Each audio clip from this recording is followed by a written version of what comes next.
बिस्मिल्लाहिर्रहमानिर्रहीम, अस्सलाम वालेकुम वरहमतुल्लाहि वबरकातुहू। मैं हाफिज ज़ैफ़ा अवान जी। तो बच्चों, क्या हाल चाल है आप लोगों के? पेपर आप लोगों के पार्ट 1 के ख़त्म हो चुके हैं। अब हम लोग अपना नया सेशन जो है वो पार्ट 2 का स्टार्ट करने जा रहे हैं, जिसकी आज फर्स्ट क्लास है। कुछ लेक्चर्स जो है वो मैं रिकॉर्डेड लेक्चर्स आप लोगों को प्रोवाइड करूंगा, फिर उसके बाद हमारी लाइव क्लासेस स्टार्ट होंगी। रीजन ये है कि रिकॉर्डेड लेक्चर्स के अंदर मैं ये चाह रहा हूं कि आप लोगों की पूरी बेस बना दूं कि पढ़ना किस तरीके से, क्या क्या चीजें होंगी, मतलब सिलेबस क्या होगा। जैसे आज का जो हमारा टॉपिक है वो है एडवांस अकाउंटिंग से रिलेटेड। ठीक है कि एडवांस अकाउंटिंग के अंदर आपके पास चैप्टर कौन कौन से, पेपर किस तरीके से बनता है और क्या क्या चीज़ें इंपॉर्टेंट है, पढ़ना किस तरीके से है, किस तरीके से फीस पे करनी है, किस तरीके से एडमिशन लेना है। तो आज की क्लास में ये सारी की सारी चीज़ें आप लोगों को मैं बता दूंगा। ठीक है, तो टाइम ज़ाया किए बगैर स्टार्ट करते हैं। एडवांस अकाउंटिंग, एडवांस अकाउंटिंग का आपका पेपर आता है 100 मार्क्स का। ठीक है, अब उसमें चैप्टर कौन कौन से हैं वो हम लोग डिस्कस कर लेते हैं। हमारे पास कौन कौन से चैप्टर्स हैं? सबसे पहले जो हमारे पास चैप्टर नंबर 1 आ रहा है वो है रेशियो एनालिसिस का।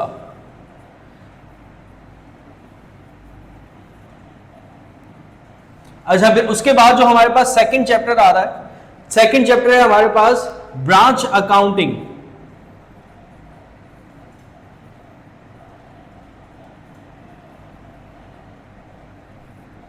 फिर उसके बाद जो नेक्स्ट चैप्टर है वो है instalment cell.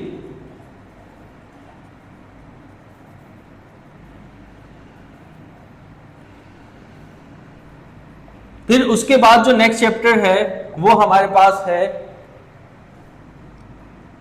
Cash flow statement.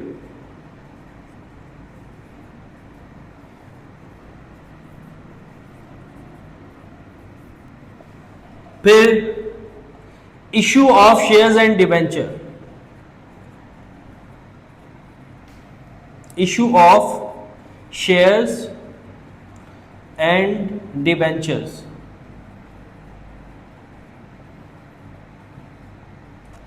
Next हमारे पास जो चैप्टर है वो है फाइनेंशियल स्टेटमेंट।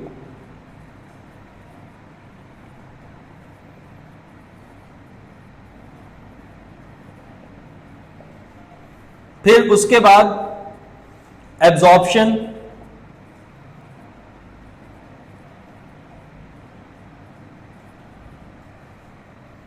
एमलगमेशन,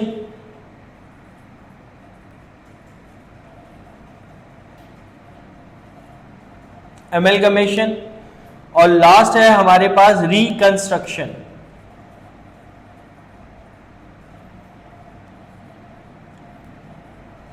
ये बेटा हमारे पास कुछ टॉपिक्स है जो कि ब्रांच अकाउंटिंग में आपके सिलेबस का पार्ट है। अगेन मैं आप लोगों को रिव्यू कर देता हूं। पहला है रेशियो एनालिसिस, फिर उसके बाद है ब्रांच अकाउंटिंग, फिर उसके बाद है इंस्टॉलमेंट सेल, फिर है कैश फ्लो स्टेटमेंट, फिर है issue of shares and debentures, फिर है फाइनेंशियल स्टेटमेंट, फिर है एब्जॉर्प्शन, फिर है एमलगमेशन और फिर है रिकंस्ट्रक्शन। ये कुछ टॉपिक्स हैं आपके पास। कितने टॉपिक्स हो गए? 1 2 3 4 5 6 7 8 9 टॉपिक्स हैं आपके पास टोटल। ठीक है, अब पेपर किस तरीके से बनता है उसको देख लेते हैं। पेपर एडवांस अकाउंटिंग, 2 अकाउंटिंग है आप लोगों के पास, एक है एडवांस अकाउंटिंग और एक है कॉस्ट अकाउंटिंग। उसकी भी ऐसे ही एक क्लास होगी जिसमें आप लोगों को बताऊंगा कि सिलेबस क्या है और कौन कौन से चैप्टर इंपॉर्टेंट है। तो अगर हम पेपर पैटर्न की बात करें, पेपर पैटर्न में बेटा टोटल जो है आपका 100 मार्क्स का पेपर होता है। ठीक है, 100 मार्क्स का पेपर होता है। अटेम्प्ट करने होते हैं आपको, अटेम्प्ट एनी 5 क्वेश्चंस, कोई से भी 5 क्वेश्चंस आपको अटेम्प्ट करने होते हैं आउट ऑफ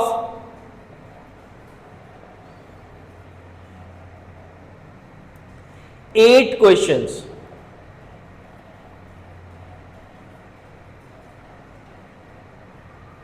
5 क्वेश्चंस आपको अटेम्प्ट करने होते हैं और पेपर में आपके पास 8 टोटल सवालात आ रहे होते हैं।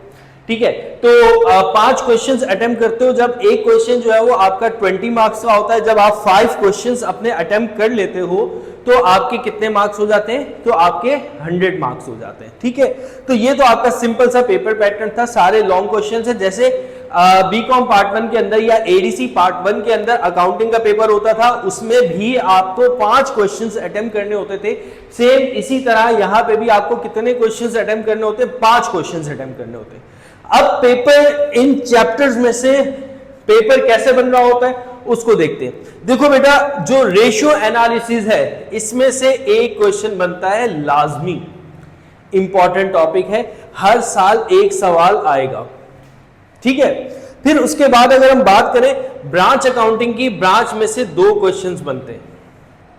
बहुत कम हुआ ऐसा कि एक क्वेश्चन बन रहा हो, नॉर्मली ब्रांच अकाउंटिंग में से 2 क्वेश्चंस बन रहे होते हैं। तो इसका मतलब क्या हुआ कि ब्रांच अकाउंटिंग का भी जो हमारा चैप्टर है ये मोस्ट इंपॉर्टेंट चैप्टर है।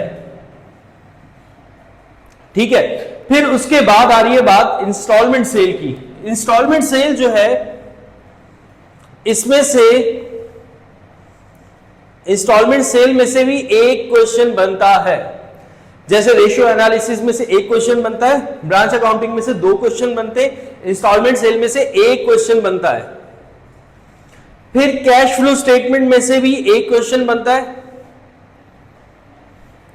Issue of shares and debentures, इसमें से भी एक क्वेश्चन बनता है आपका। ठीक है, ये जो चैप्टर वाइज मैं आपको बता रहा हूं कि हर चैप्टर की क्या वेटेज है, क्या इंपॉर्टेंस है आपके पेपर के अंदर। फाइनेंशियल स्टेटमेंट में से भी एक क्वेश्चन बनता है,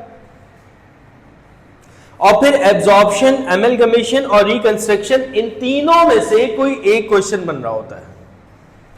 और कभी कभार ऐसा भी देखा गया है कि 2 क्वेश्चन बन रहे होते हैं, लेकिन नॉर्मली क्या होता है कि एक क्वेश्चन बन रहा होता है, एब्जॉर्प्शन, एमलगमेशन या रिकंस्ट्रक्शन में से, इन तीनों चैप्टर में से एक क्वेश्चन बनता है। कभी कभार ऐसा होता है कि 2 क्वेश्चन भी एग्जामिनर आपको दे देता है। तो ये पेपर आपका पैटर्न है। तो अब आपको करना क्या होगा बेटा, जो इनिशियल 1, 2, 3, 4, 5, 6 ये शुरू के जो 6 टॉपिक्स हैं रेशियो एनालिसिस से लेकर फाइनेंशियल स्टेटमेंट तक, ये तो हमें मस्ट करने हैं, क्योंकि अगर ये टॉपिक्स हम कर लेते हैं तो हमारे 6 से 7 सवालात बन जाते हैं कि पेपर में हम 6 क्वेश्चन या 7 क्वेश्चन इजीली अटेम्प्ट कर सकते हैं। और फिर अगर कोई क्वेश्चन मुश्किल होता है तो हम चॉइस में छोड़कर टोटल हमने करने कितने होते हैं, 5 क्वेश्चन करने होते हैं। पढ़ाया आपको सारा जाएगा कि यहां से लेकर के यहां तक सारे चैप्टर्स आप लोगों को पढ़ाए जाएंगे। अब पढ़ाने का तरीकाकार क्या होगा वो सुन लो।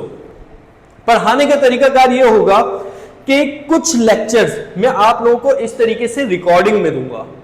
उसका रीजन ये है कि जैसे कि हमने रेशियो एनालिसिस स्टार्ट किया, तो रेशियो एनालिसिस जो फर्स्ट क्लास होगी या जो सेकंड क्लास होगी उसको मैं डिटेल में पढ़ाऊंगा, क्योंकि वो आपकी क्या होगी, इंट्रोडक्शन क्लास होगी, और वो क्लास उस चैप्टर की आपकी बेस बनाएगी। तो उस बेस बनाने के लिए मुझे थोड़ी सी स्ट्रगल ज्यादा करनी पड़ेगी। तो फिर मुझे कुर्सी पे बैठ के नहीं पढ़ाना आप लोगों को, बल्कि व्हाइट बोर्ड पे खड़े होकर पढ़ाना है। तो उसमें बेस बनानी होगी, तो वो मैं क्या करूंगा, उस इनिशियल क्लास को, फर्स्ट क्लास और सेकंड क्लास, उसको मैं रिकॉर्डेड आप लोगों को प्रोवाइड करूंगा। ठीक है, वो रिकॉर्डेड आप लोगों को प्रोवाइड करूंगा ताकि आप लोगों की अच्छे से अच्छी बेस बन जाए। 2 लेक्चर्स आप लोगों ने रिकॉर्डेड लिए, फिर उसकी क्लासेस चलेंगी लाइव। मतलब 2 लेक्चर जिसमें मैंने आपकी बेस बनाई सही तरीके से, आपने वो रिकॉर्डिंग लेक्चर्स देख लिए, फिर आप लोग ये रिकॉर्डेड क्लासेस जिसमें हम पास पेपर्स के क्वेश्चन सॉल्व करेंगे जितने हो सके। तकरीबन वैसे भी मेरे पास ऑलरेडी जितने भी पास पेपर्स के क्वेश्चन है, क्योंकि 2 साल से हमारी लाइव क्लासेस चल रही है, ये हमारा अल्हम्दुलिल्लाह 3रा साल है। तो इसमें हमने क्या किया है कि हमने काफी सारे जो पास पेपर्स के क्वेश्चंस थे वो ऑलरेडी मैंने एक्सप्लेन करते हुए रिकॉर्ड किए हुए हैं, तो उनकी रिकॉर्डिंग भी मिल जाएगी और साथ साथ उसके लाइव सेशंस भी चलेंगे। मतलब एक प्रॉपर तरीके से क्लास होगी, आप लोगों की क्लास होगी और वही क्लास रिकॉर्ड होगी।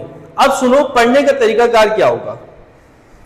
ये लेक्चर्स तो मैं रिकॉर्डेड आप लोगों को प्रोवाइड करूंगा। कहां प्रोवाइड करूंगा, फेसबुक पे। जैसे जो बच्चे पार्ट 1 पे मुझसे पढ़ते हुए आ रहे हैं, उन सब बच्चों को पता है कि हमारा फेसबुक पे एक क्लोज ग्रुप है हर सेशन का हमारा एक क्लोज ग्रुप होता है जिस ग्रुप के अंदर मैं रिकॉर्डेड लेक्चर्स अपलोड कर देता हूं।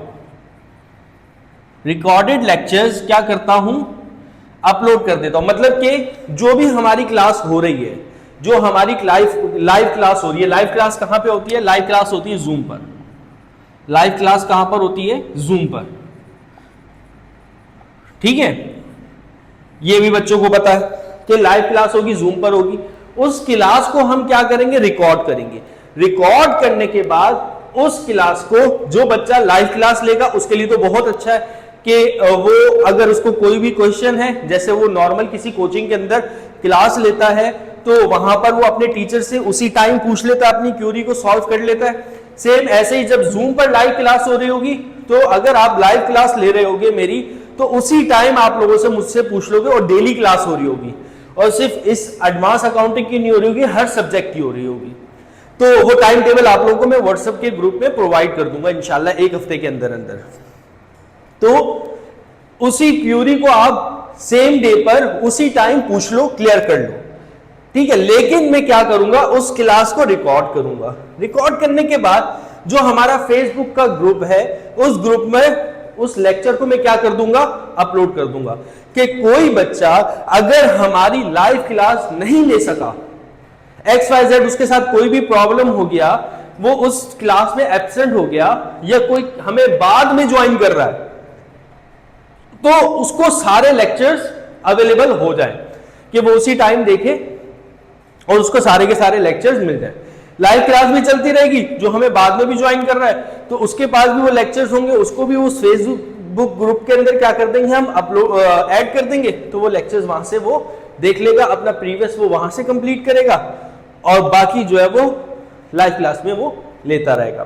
तो ये तो हमारी क्लास का शेड्यूल हो गया कि किस तरीके से मैं आप लोगों को पढ़ाऊंगा।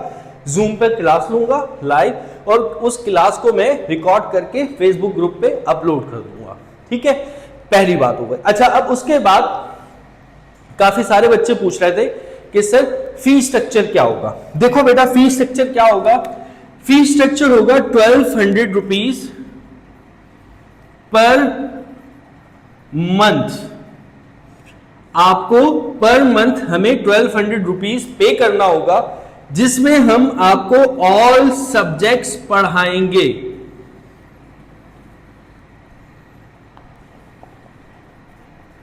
जिसमें आपको हम सारे सब्जेक्ट्स पढ़ाएंगे, सिर्फ एडवांस अकाउंटिंग या कॉस्ट अकाउंटिंग नहीं पढ़ाएंगे, बाकी जितने भी आपके सब्जेक्ट्स हैं, मैनेजमेंट हो गया, बिजनेस कम्युनिकेशन हो गया, ऑडिटिंग हो गया, बैंकिंग हो गया, इसके अलावा इकोनॉमिक डेवलपमेंट ऑफ पाकिस्तान हो गया, बिजनेस लॉ हो गया। तो ये जितने भी आपके सब्जेक्ट्स हैं वो सारे के सारे सब्जेक्ट्स आपको सिर्फ और सिर्फ 1200 रुपए में पढ़ाए जाएंगे। ये 1200 रुपए मुझे नहीं लगता कि कोई कोचिंग सेंटर जो है वो आपसे ले रहा होगा। नॉर्मली जो कोचिंग सेंटर की फीस चल रही है अभी इस टाइम, आप लोगों को आईना भी दिखा देता हूं कि कुछ बच्चे हमसे ये कहेंगे कि सर 1200 रुपए फीस ज्यादा है, मुझे पता है। तो मैं आप लोगों को आईना दिखा देता हूं। जिस कोचिंग सेंटर में मैं लास्ट ईयर पढ़ा रहा था वहां पर 7000 फी थी और वही 7000 की फीस वैसे ही टीचर आपको 1200 में मिल रहे हैं। ठीक है, पर मंथ आपको कितने देने, 1200। अच्छा, अब एक और बात, अगर कोई सिर्फ एडवांस अकाउंटिंग पढ़ना चाहे, अगर कोई सिर्फ और सिर्फ जो है वो कॉस्ट अकाउंटिंग पढ़ना चाहे, या अगर कोई सिर्फ उसी कोई थ्योरी का एक सब्जेक्ट पढ़ना चाहे, बेटा फीस हमारी 1200 रहेगी। 1200 में आप भले चाहो सारे सब्जेक्ट्स पढ़ो या 1200 में कोई एक सब्जेक्ट पढ़ो, फीस हमारी क्या है, फिक्स है। अच्छा, ये जो 1200 रुपए फीस है, ये बेटा हमारा जो सेशन स्टार्ट हुआ है, ये फीस रहेगी सिर्फ और सिर्फ सितंबर 30 तक। सितंबर 30 तक सिर्फ और सिर्फ 1200 रुपए फीस रहेगी, ताकि जिसको भी एडमिशन लेना है वो आकर के ले ले।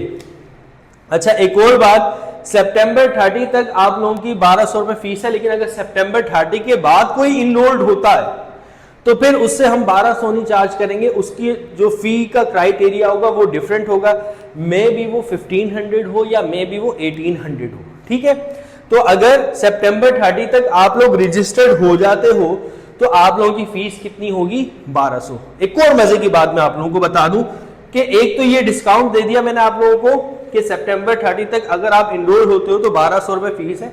ये जो आपका मंथ स्टार्ट होगा ये स्टार्ट होगा अक्टूबर में। ये जो फीस का मंथ स्टार्ट होगा ये स्टार्ट होगा अक्टूबर में। सितंबर 30 तक फ्री डेमो है, आप लोग डेमो लो। 10 से 12 दिन है, 15 दिन है, रेगुलर बेसिस पे क्लास होगी, कोई ना कोई सब्जेक्ट आप लोगों को पढ़ाया जा रहा होगा। सितंबर 30 तक इनरोल हो जाओ 1200 रुपए देकर, लेकिन उसकी कोई फीस नहीं है। ये जो आप 1200 रुपए फीस पे कर रहे हो ये अक्टूबर के महीने की फीस पे कर रहे हो। ठीक है, तो ये 15 दिन ऑलरेडी फ्री डेमो चल रहा है, 10 से 12 दिन या 15 दिन जितने भी, ये क्या चल रहा है हमारा फ्री डेमो चल रहा है कि आओ क्लास लो, आओ क्लास लो, समझो, नहीं समझ में आ रहा टीचर से पूछो, फिर उसके बाद आप लोग आगे चले जाओ। जो भी आप फीस पे करोगे स्टार्ट आप कहां से करोगे? अक्टूबर से। मतलब जो आपकी काउंटडाउन फीस की स्टार्ट होगी वो अक्टूबर से। जो 1200 रुपए अभी आप सितंबर के महीने में पे कर रहे हो ये बेसिकली आप अक्टूबर की फीस पे कर रहे हो। हाँ, अगर अक्टूबर में फीस पे करते हो तो 1200 नहीं होंगे बेटा, फिर उसके बाद उसका फी क्राइटेरिया में भी 1500 हो या 1800 भी हो सकता है, वो अभी हमने डिसाइड नहीं किया। लेकिन इनिशियली फीस कोई बच्चा अगर अभी से इनरोल हो जाता है तो उसकी फीस कितनी होगी? 1200 रुपए पर मंथ, और ये बहुत ही रीजनेबल फीस है। इस रीजनेबल फीस में पार्ट 1 आप लोगों ने पढ़ा हुआ है, कैसा पढ़ाया था? इस फीस में सारे सब्जेक्ट्स आप लोगों को पढ़ाए जाएंगे और पीडीएफ की फॉर्म में नोट्स प्रोवाइड किए जाएंगे इसी फीस में 1200 रुपए। ठीक है, अगर अभी इनरोल हो जाते हो फिर आगे हर महीने आपको सिर्फ 1200 रुपए पे करना है। लेकिन अगर आप अक्टूबर में इनरोल होते हो तो फिर आपको 1200 नहीं कुछ और फीस होगी, वो आपको पे करनी होगी। पीडीएफ के में आपको नोट्स मिलेंगे हर सब्जेक्ट्स के, जो जो सब्जेक्ट्स आप लोग पढ़ोगे, लेकिन नोट्स आप लोगों को इंग्लिश में मिलेंगे और पढ़ाया भी आप लोगों को इंग्लिश में जा रहा होगा। ठीक है, मतलब लेक्चर तो ऑब्वियसली बात है उर्दू में होगा, लेकिन हमारा फोकस किस पे होगा? इंग्लिश पे होगा। उर्दू में नोट्स आप लोगों को नहीं प्रोवाइड किए जाएंगे, इंग्लिश में नोट्स आप लोगों को प्रोवाइड किए जाएंगे। और नोट्स कैसे होते हैं? पार्ट 1 के तकरीबन आधा कराची मेरे हाउस ऑफ कॉमर्स के नोट्स से पढ़ रहा था अभी इस टाइम। तो नोट्स का क्राइटेरिया क्या होता है सब बच्चों को पता है, और हर साल मेरे नोट्स चेंज होते हैं, ये याद रखिएगा। हाउस ऑफ कॉमर्स के हर साल नोट्स चेंज होते हैं। जो पिछले साल के नोट्स थे वो इस साल काम नहीं करेंगे, इस साल नोट्स थोड़े से क्या होंगे? चेंज होंगे, क्योंकि जो पिछले साल नोट्स थे वो पिछले पेपर के हिसाब से बनाए गए थे। तो इस साल जो नोट्स आप लोगों को प्रोवाइड किए जाएंगे वो इस पेपर के हिसाब से प्रोवाइड किए जाएंगे। अब नोट्स आप लोगों को कैसे प्रोवाइड करेंगे? पीडीएफ की फॉर्म में प्रोवाइड करेंगे। जैसे ही कोई चैप्टर स्टार्ट होगा तो उस चैप्टर के इनिशियल पे शुरू में आप लोगों को वो नोट्स प्रोवाइड कर दिए जाएंगे उस चैप्टर के, कि हमने इस चैप्टर में क्या क्या पढ़ना है। फिर जैसे वो चैप्टर एंड होगा तो आपको नेक्स्ट चैप्टर के नोट्स प्रोवाइड कर दिए जाएंगे कि भाई अब इस चैप्टर में हमने क्या क्या पढ़ना है, उसके ये नोट्स हैं। फिर ऐसे ही वो चैप्टर एंड होगा तो जब नेक्स्ट चैप्टर स्टार्ट होगा तो उसके नोट्स भी आप लोगों को प्रोवाइड कर दिए जाएंगे। तो जो भी चैप्टर स्टार्ट होगा उसके नोट्स आप लोगों को हम पहले से प्रोवाइड कर देंगे और फिर उसके बाद वो चैप्टर आपको पढ़ाया जाएगा। अकाउंटिंग के अंदर या थ्योरी के अंदर कोई भी चैप्टर हमने पढ़ा, चैप्टर पढ़ने के बाद हम उसका लेंगे टेस्ट आप लोगों से, और वो टेस्ट लेकर जब आप लोग टेस्ट दोगे वो कंप्लीट होगा, फिर उसके बाद हम नेक्स्ट चैप्टर की तरफ स्विच करेंगे। ठीक है, तो ये बेटा हमारा पढ़ाई का क्राइटेरिया होगा। रेगुलर क्लास होगी मंडे टू सैटरडे तक, और क्लास की टाइमिंग क्या होगी? क्लास की टाइमिंग होगी 9 to 10 रात को 9 से 10 बजे तक, क्योंकि नॉर्मली जो एडीसी के बच्चे होते हैं वो जॉब कर रहे होते हैं, तो जॉब करते वक्त उनके पास टाइम नहीं होता कि वो लाइव सेशन अटेंड कर सकें। तो 9 बजे तकरीबन सारे बच्चे घर आ चुके होते हैं, तो 9 से 10 वो अपनी क्लास लेंगे। 9 से 10 क्लास लेने के बाद लाइव अगर किसी को लेनी है और अगर किसी को रिकॉर्डेड लेनी है तो वो रिकॉर्डेड तो पेपर तक रहेगी, हमेशा रहेगी। एक और बात आप लोगों को बता दूं कि अगर कोई बच्चा जो मेरे पास पार्ट 2 पढ़ रहा है और उसका पार्ट 1 के अंदर उसको लग रहा है कि मेरा कोई ये पेपर ऐसा है, जैसे कि अकाउंटिंग हो गया, स्टैटिस्टिक्स हो गया, या इकोनॉमिक्स हो गया, XYZ कोई भी ऐसा पेपर है जो उसको अच्छा नहीं गया और उसको पता है कि ये पेपर मेरा रुकेगा और मुझे ये दोबारा से पढ़ना है और वो अभी से पढ़ना चाह रहा है, तो उसके लिए फीस क्या होगी? उसके लिए फीस होगी 500 रुपीज पर मंथ। अब भले वो पार्ट 1 मुझसे पूरा पढ़े या पार्ट 1 के वो कोई भी एक सब्जेक्ट या कोई से भी 2 सब्जेक्ट पढ़े, लेकिन शर्त यह है कि वो मेरे पास पार्ट 2 में इनरोल्ड होना चाहिए। अगर वो बच्चा पार्ट 2 में इनरोल्ड है और पार्ट 1 भी पढ़ना चाह रहा है तो पार्ट 1 उसको सिर्फ और सिर्फ कितना पे करना है? 500 रुपीज पर मंथ पे करना है। और उसके भी ऐसे ही नोट्स प्रोवाइड किए जाएंगे, सारी चीजें तमाम सेम क्राइटेरिया होगा। तो मेरे ख्याल में आप लोगों को सारी क्यूरी क्लियर हो गई होगी। फीस ट्रांसफर कैसे करनी है आप लोगों को? आप लोग जैज कैश के थ्रू भी कर सकते हो, इजी पैसा भी कर सकते हो। इसी नंबर पे, मेरा नंबर सब बच्चों को आता है, 0312257635, ये मेरा नंबर है। इस नंबर पे आप लोग जैज कैश या इजी पैसा करके उसका स्क्रीनशॉट लेके मुझे व्हाट्सएप करोगे, ठीक है? और फिर मैं आपको चेक करूंगा और आपको मैं ग्रुप में इनरोल कर दूंगा। तो ये 10 से 15 दिन अभी हमारी क्या चलेंगी? सिर्फ डेमो क्लासेस चलेंगी, लेकिन रजिस्ट्रेशन होना जरूरी है। सितंबर 30 तक अपनी रजिस्ट्रेशन करवा लें। अगर सितंबर 30 के बाद आते हो बेटा तो फिर मैं आपसे ये फीस नहीं लूंगा, उसकी फीस क्या होगी? अलग होगी। स्टार्ट से पढ़ना है, जब स्टार्ट से पढ़ोगे तो फिर आगे चलकर आप लोगों के मार्क्स अच्छे आएंगे। बहुत सारे बच्चे, अभी आप लोगों ने एक्सपेरिमेंट कर लिया कि जो बच्चे एडीसी के अंदर लास्ट में पढ़ने के लिए आए थे और जो बच्चे शुरू से पढ़ रहे थे, तो डिफरेंस था। क्या डिफरेंस था? वो ये डिफरेंस था कि उनसे नहीं हो पा रहा था। तो अपने पास्ट एक्सपीरियंस को देखते हुए जो गलतियां आप अपने पास्ट में कर चुके हो, तो भाई खुदा का वास्ता है अब उन गलतियों को एडीसी पार्ट 2 के अंदर मत दोहराओ। शुरू से लेकर चलो, थोड़ा पढ़ो, 1 घंटा पढ़ो, लेकिन डेली पढ़ो। जब डेली पढ़ोगे तो उसके जो रिजल्ट्स हैं वो तबाहकुन रिजल्ट होते हैं, मैं आप लोगों को बता दूं, ना कि उनके रिजल्ट जो कि आप लोग जो है वो सैटरडे संडे में पढ़ रहे होते हो या पेपर्स के एग्जाम के एंड में पढ़ रहे होते हो। 24-24 घंटे पढ़ो, उसका कोई फायदा नहीं है। लेकिन जो डेली बेसिस पे पढ़ रहे हो उसका फायदा है, उसका आप लोगों को रिजल्ट मिलेगा। जो बच्चे शुरू से पढ़ रहे होते हैं वो पास होते हैं, और जो बच्चे शुरू से नहीं पढ़ रहे होते हैं, मैं अपने हर लेक्चर के अंदर बोलता हूं कि भाई शुरू से पढ़ो, शुरू से पढ़ो, शुरू से पढ़ो, ठीक है? आपका जो सिलेबस है ये पूरे साल का डिजाइन किया हुआ है। साल के एंड में पढ़ोगे तो नहीं होगा, नहीं हो पाएगा, पेपर अच्छा नहीं होगा। 3 क्वेश्चन अटेम्प्ट कर रहे होगे, मुश्किल से पास हो पा रहे होंगे, या वो भी नहीं हो पा रहे होंगे। और टीचर के पास भी एंड में इतना टाइम नहीं होता है कि वो फोकस कर सके एक बच्चे को। शुरू से लेके चल रहे हो तो अपनी प्रॉब्लम्स देखो, जब पेपर एंड आए तो जस्ट आपको रिवीजन करना हो, बस कोई नई चीज नहीं करनी हो। तो आज के लिए इतना काफी है मेरा बच्चा। उम्मीद करता हूं आप लोगों को समझ में आ गया होगा। अपना ख्याल रखना, मुझे दुआओं में याद रखना। अल्लाह हाफिज।